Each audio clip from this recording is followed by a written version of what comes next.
ಅನಾಮಿಕ ವ್ಯಕ್ತಿ ಗುರುತು ಮಾಡಿರುವಂತಹ 13 ಸ್ಪಾಟ್ಗಳಲ್ಲಿ ಇವತ್ತು ಕೊನೆಯ ಸ್ಪಾಟ್ಗಳನ್ನು ಎಸ್ಐಟಿ ಉತ್ಖನನ ಮಾಡುತ್ತೆ. ಬೆಳಗ್ಗೆ ಸುಮಾರು 11:30 ನಂತರವಾಗಿ 13ನೇ ಸ್ಪಾಟ್ನ ಉತ್ಖನನ ಆಗುತ್ತೆ. ನೇರವಾಗಿ ನನ್ನ ಬಲಭಾಗದಲ್ಲಿ ದೃಶ್ಯಗಳನ್ನು ಗಮನಿಸ್ತಾ ಹೋಗ್ತೀನಿ. ಇದು ನೇತ್ರಾವತಿಯಿಂದ ಅಜಿಕುರಿಗೆ ಎಂಬಲ್ಲಿಗೆ ಸಂಪರ್ಕ ಮಾಡುವಂಥ ರಸ್ತೆಯ ಪಕ್ಕದಲ್ಲೇ ಇರುವಂಥದ್ದು ಸ್ಪಾಟ್ ನಂಬರ್ 13.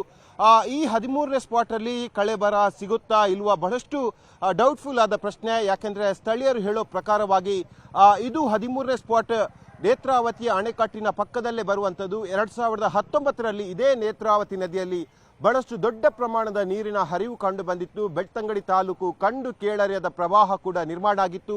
ಆ ಸಂದರ್ಭದಲ್ಲಿ ಈ ಭಾಗ ಎಲ್ಲ ನಾಮಾವಶೇಷ ಆಗಿತ್ತು. ಆ ನಂತರವಾಗಿ ಅಭಿವೃದ್ಧಿ ಕಾಮಗಾರಿಗಳು ಇಲ್ಲಿ ಆಗಿತ್ತು. ತಡೆಗೋಡೆ ಆಗಿರ್ಬೋದು, ಬೇರೆ ಬೇರೆ ಅಭಿವೃದ್ಧಿ ಕಾಮಗಾರಿಗಳು ಕೂಡ ಆಗಿತ್ತು. ಆದ ನಂತರದ ವರ್ಷಗಳಲ್ಲಿ ಅಜಿಕುರಿಗೆ ಎಂಬಲ್ಲಿಗೆ ಸಂಪರ್ಕ ಮಾಡುವಂಥ ರಸ್ತೆಯ ಅಭಿವೃದ್ಧಿ ಕಾಮಗಾರಿ ಕೂಡ ಆಯಿತು.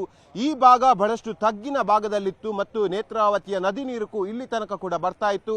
ಆ ಸಂದರ್ಭದಲ್ಲಿ ಸುಮಾರು 80 ಲೋಡ್ ಮಣ್ಣನ್ನ ಈ ಭಾಗಕ್ಕೆ ಹಾಕಿ ರಸ್ತೆಯ ಸಮ ಮಟ್ಟಿಗೆ ಈ ಭಾಗವನ್ನ ಲೆವೆಲ್ ಮಾಡಲಾಗಿತ್ತು. ಆ ನಂತರವಾಗಿ ಇಲ್ಲಿ ವಿದ್ಯುತ್ ಕಂಬಗಳನ್ನು ಹಾಕಲಾಯಿತು.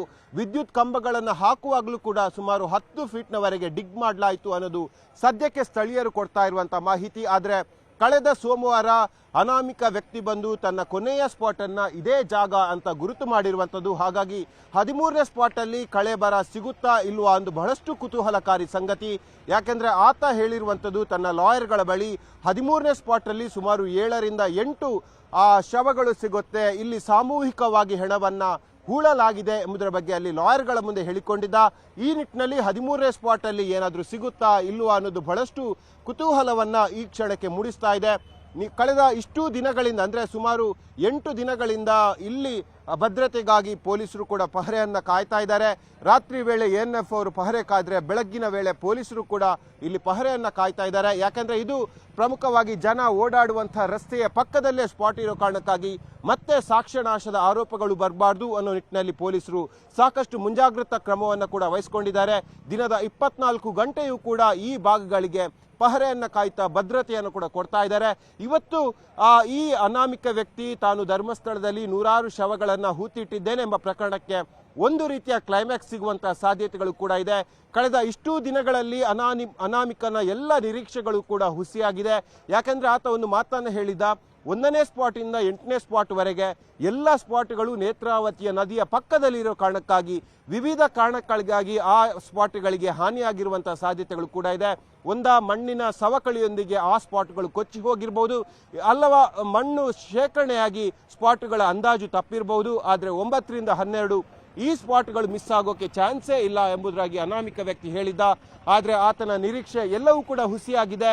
9ರಿಂದ 12 ಸ್ಪಾಟ್ನವರೆಗೆ ಯಾವುದೇ ಕಳೆಬರದ ಅಂಶಗಳು ಸಿಕ್ಕಿಲ್ಲ. ಈಗ ಆತ ತೋರಿಸುವಂತಹ ಕೊನೆಯ ಸ್ಪಾಟ್ ಅದು 13ನೇ ಸ್ಪಾಟ್. 13ನೇ ಸ್ಪಾಟ್ ಅಲ್ಲಿ ಕಳೆಬರ ಸಿಗುತ್ತಾ ಇಲ್ವಾ ಅನ್ನೋದು ಬಹಳಷ್ಟು ಕುತೂಹಲಕಾರಿ ಪ್ರಶ್ನೆಯಾಗಿದೆ. ಈ ಎಲ್ಲ ಪ್ರಶ್ನೆಗಳಿಗೆ ಕೆಲವೇ ಸಮಯದಲ್ಲಿ ಉತ್ತರ ಸಿಗುವಂತಹ ಸಾಧ್ಯತೆಗಳು ಕೂಡ ಇದೆ. 13ನೇ ಸ್ಪಾಟ್ ಅಲ್ಲೂ ಕೂಡ ಕಳೆಬರ ಸಿಗದೆ ಹೋದ್ರೆ ಎಸ್ಐಟಿಯ ಮುಂದಿನ ತನಿಖೆ ಅದು ಯಾವ ರೀತಿಯಾಗಿರುತ್ತೆ ಅನ್ನೋದು ಬಹಳ ನಿರೀಕ್ಷೆಯನ್ನು ಕೂಡ ಹುಟ್ಟು ಹಾಕಿದೆ. ಯಾಕೆಂದ್ರೆ ಎಸ್ಐಟಿ ಮೂಲಗಳು ಹೇಳ್ತಾ ಇರುವಂತದ್ದು 13ನೇ ಸ್ಪಾಟ್ ವರೆಗೆ ಮಾತ್ರ ಉತ್ಖನನ ಕಾರ್ಯ ಅಲ್ಲ, ಅದಕ್ಕೆ ಮುಂಚೆ ಕೂಡ ಉತ್ಖನನ ಕಾರ್ಯ ಮಾಡ್ತೇವೆ. ಆತ ಸುಮಾರು 30ಕ್ಕೂ ಹೆಚ್ಚು ಸ್ಪಾಟ್ಗಳನ್ನ ಗುರುತು ಮಾಡ್ತೇನೆ ಎಂಬುದರ ಬಗ್ಗೆ ಎಸ್ಐಟಿಗೆ ಹೇಳಿಕೆಯನ್ನು ಕೊಟ್ಟಿದ್ದ. ಹಾಗಾಗಿ ಆತನ ಹೇಳಿಕೆ ಅನುಸಾರವಾಗಿ ಮತ್ತೆ 17 ಸ್ಪಾಟ್ಗಳ ಸ್ಥಳ ಮಹಜರಾಗತ್ತೆ, 17 ಸ್ಪಾಟ್ಗಳ ಉತ್ಖನನ ಪ್ರಕ್ರಿಯೆ ಆಗತ್ತೆ. ಒಟ್ಟು 30 ಸ್ಪಾಟ್ಗಳನ್ನು ಗುರುತು ಮಾಡುವಂತಹ ವಿಚಾರವನ್ನ ಎಸ್ಐಟಿ ಈಗ ಮುಂದೆ ಇಡ್ತಾ ಇದೆ. ಆದರೆ ಎಸ್ಐಟಿಯ ಈ ನಿರ್ಧಾರಕ್ಕೆ ಅದರ ಪ್ರಮುಖರು ಯಾವ ರೀತಿಯಾಗಿ ಉತ್ತರವನ್ನು ಕೊಡ್ತಾರೆ, ಯಾವ ನಿರ್ಧಾರವನ್ನ ತಾಳ್ತಾರೆ ಎಂಬುದು ಬಹುತೇಕವಾಗಿ ಬಹಳ ಕುತೂಹಲಕ್ಕೆ ಕಾರಣ ಆಗಿದೆ. ಕ್ಯಾಮರಾಮನ್ ನಿಖಿಲ್ ಸುವರ್ಣ ಜೊತೆ ಕಿಶನ್ ಶೆಟ್ಟಿ, ನ್ಯೂಸ್ 18 ಮಂಗಳೂರು.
ಆದರೆ ಇಲ್ಲಿ ಈ ರೀತಿಯಾಗಿ ಕೇವಲ ಮಣ್ಣು ಮಾತ್ರ ಕಾಣಿಸ್ತಾ ಇರೋದು. ಸ್ಥಳೀಯ ಮಟ್ಟದಲ್ಲಿ ಬೇರೆಯದೇ ರೀತಿಯ ಅಲಂಕರಣೆ ಮಾಡಿದ್ದಾರೆ. ಆ ಪಾಯಿಂಟಲ್ಲಿ ಮಾತ್ರ ಹೂವು ಬೆಳೆದಿಲ್ಲ. ಇಲ್ಲಿ ಮಣ್ಣಿನ ರಾಶಿ ಹಾಕಿರೋದು ನಾವಿಲ್ಲಿ ಒಂದು ವೈಟ್ ಸ್ಟ್ಯಾಂಪ್ ಜಾಗದ ಭಾಗದಲ್ಲಿರುವಂಥ ಸ್ಥಳೀಯ ನಿವಾಸಿಯನ್ನ ನಾನು ಸಂದರ್ಶನ ಮಾಡ್ತೇನೆ.